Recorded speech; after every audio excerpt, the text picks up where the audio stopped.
campaign, one of the co-organisers of today's rally, Benjamin.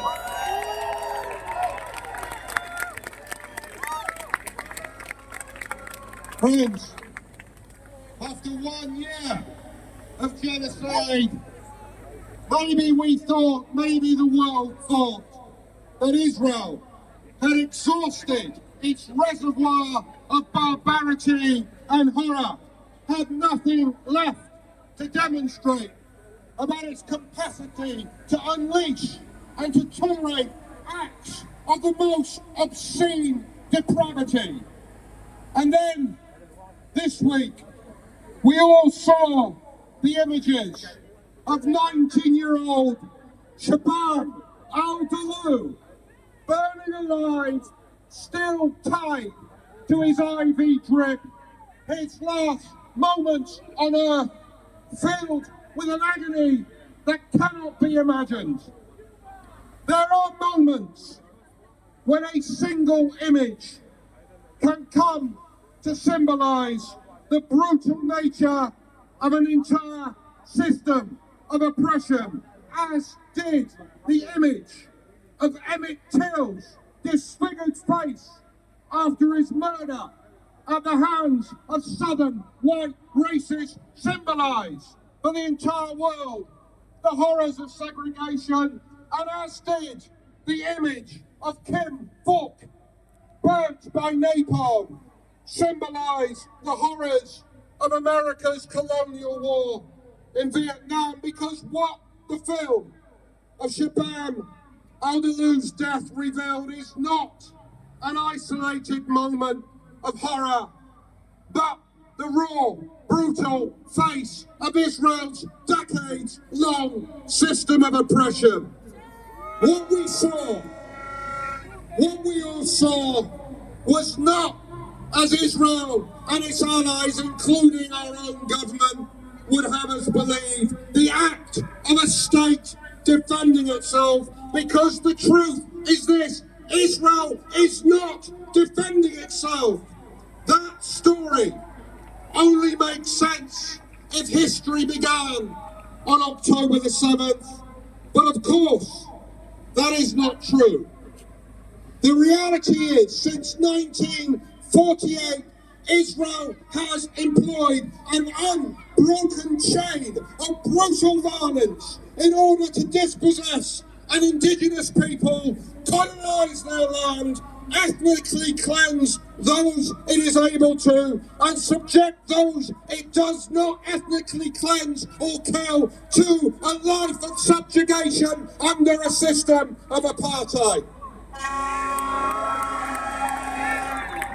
The horrific burning alive of Shaban al-Dalu is the raw, naked, barbaric face of that oppression that on a daily basis, on October the 6th, October the 5th, October the 4th, and on every day before then, back to 1948, has sought to strip a people of their dignity, humiliate them, imprison them, demolish their homes, separate them from their land and from each other, and periodically slaughter them. And friends, the other truth that we knew, but that was confirmed in its starkness this week, is that this entire system of oppression is supported across Israeli society. Shaban al-Dalu's death has not led to soul searching across the Israeli mainstream. Instead, this week, we have all seen videos of Israeli citizens dancing in Tel Aviv bars to the popular song, "May Your Villages Burn." When you burn Palestinian villages, as Israelis do regularly, what happens is that Palestinians die in the way we all saw Shaban al-Dalu die this week. But friends, whilst our leaders still cannot find their moral conscience, whilst they still refuse to act, whilst this week, again, Keir Starmer refused to end all weapons sales when he was challenged to do so by Zara Sultana. When this week he again chose to impose more sanctions on Iran, whilst our government maintains its complicity, the world is waking up. Israel is becoming increasingly isolated. Even this week, Italy, under the leadership of Maloney, the far-right ethno-supremacists decided it could no longer justify selling weapons to Israel. And across the world, support for the campaign for boycott, divestments and sanctions is growing. So we need to escalate every single one of our actions. We need you back here with us on the streets on November the 2nd, the anniversary of the Balfour Declaration, 3 days before the US election. We will be marching from the Foreign Office to the US Embassy. We need you to join the next National Day of Action against Barclays Bank on November the 16th. Over 4,000 people have now closed their account. We need that to be tens of thousands of people. We need you to join the lobby of Parliament on November the 27th, and on the following day, we need you in your workplaces to take place in the next National Workplace Day of Action on November the 28th. Friends, Israel has no right to defend itself whilst it uses force to maintain a system of oppression. It is the Palestinian people who have a right to defend themselves, a right to resist, including as enshrined in international law through armed resistance. The Palestinian people will never give up their struggle for liberation. You can assassinate and kill individuals, but you can never kill a spirit of resistance that is founded on the principle that it is better to die on one's feet than live a lifetime of subjugation upon your knees. So friends, as long as the Palestinian people struggle for liberation, so will we sustain our solidarity, our protest, our campaigning, our boycotting until the day of liberation finally arrives. From the river to the sea! Palestine will be free! From the river to the sea! Palestine will be free! From the river to the sea! Palestine will be free! Thank you.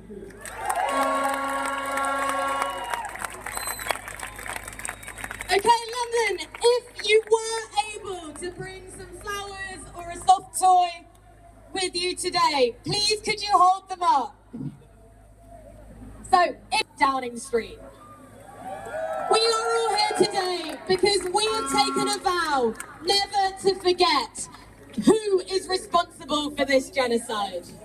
And we hope that the toys and the flowers outside Keir Starmer's home will serve as a visual symbol of the Palestinian and Lebanese people, young and old, of all faiths and of all genders, that have been taken so unjustly from us by the Israeli state.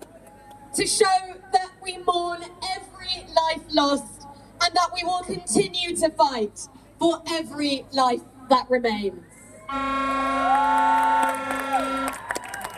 So please, if you can exit via Whitehall, if you've got flowers or a toy, and there will be a team of stewards by Downing Street to direct you. Now, finally, London, thank you so much for joining us today in your tens of thousands at such short notice to show your solidarity with the greatest cause of our time, that for freedom, justice and liberation in Palestine. Please join all of the previous actions that previous speakers have told you about, and we will see you back in central London on the 2nd of November. Please take care. Thank you very much.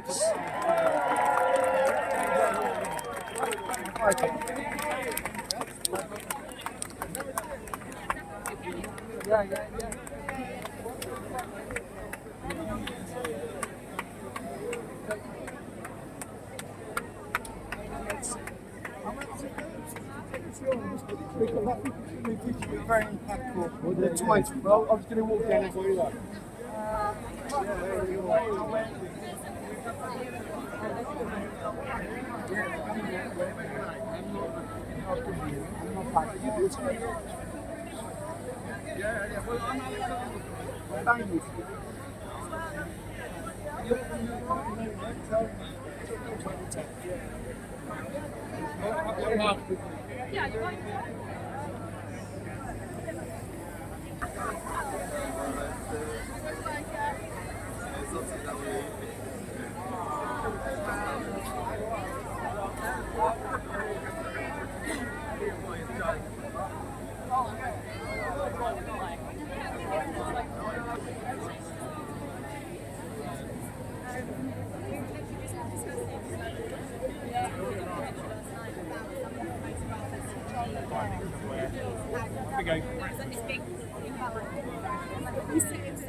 No, I know, but next couple of months. Next couple of months. Thank you.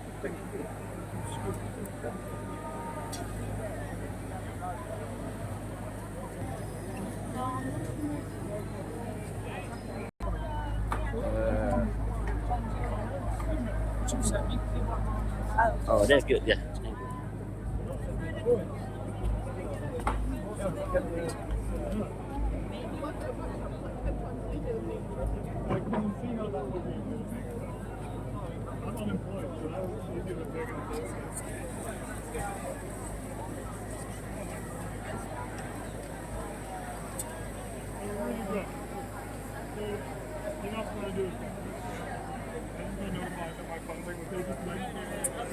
Here.